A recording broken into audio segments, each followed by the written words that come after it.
muted, and then your prismatic, and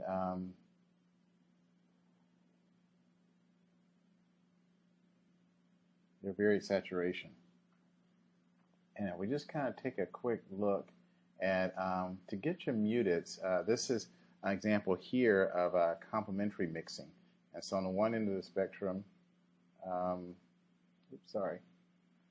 we have the color at maximum saturation. We have two complements of yellow and purple. And so in yours, you have a purple here. And there are two ways that we can lower that saturation on the purple, and that's that we can mix it and create a middle value, kind of like we did in the color mixing assignment before with the values, but the black and white. So that's going to bring you right here to this middle gray here. That's looking sort of like what you have right here. So to get that range, you'll see that this is your wide range. Now here, look at this value. Here is that muted range onto here, and that's falling, looks like about right here. So that's telling us that to get that wide range of muted, you have one, right, looks like you might want to go like add in and go like over this direction here. So it's still a pretty good range. It looks like sometimes when you not sure how you're getting the greenish color here on a muted to get a wide range, sometimes you add black to yellow, you'll get a greenish color. So if you're doing, your choices are to do complementary mixing to mute the color, or you can use, let's get up here, and let's look at how we can do that with value. And remember, remember that 9-step scale we did before in grays.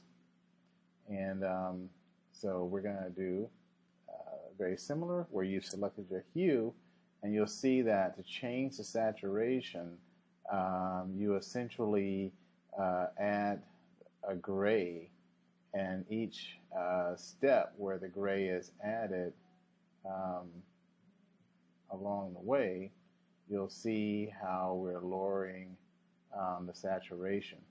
And so these grays are mixed into the color at maximum saturation, and then the gray is added. So if I want to mute, I can use any one of these grays to come in, and depending upon them, I'll create a range from here to here, and that gives me a varied range as well. So our choices in the muted relate to the complementary mixing, or the mixing of grays, and that's how we can let's get back up the scale here, and that's how we can centrally get the type of range that we want. Okay, so anyway, that's an example of some things you can do with that.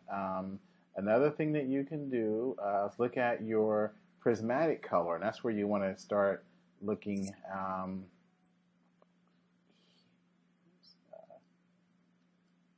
Here, we want to take a look at the colors. We're focusing now on the colors at maximum saturation to talk about creating a prisma. So to get a wide range of prismatics, you want to essentially be using more primary and have not lowered saturation in. And so your varied saturation looks fine, but I think that your narrow range and your muted looks fine. You could have a wider range in the muted as well, and it would be okay. So there's the prismatic, maybe where think of that as maximum saturation color. So you would want to Again, it's okay. It's like you mix white in to lighten the value on the prismatic. So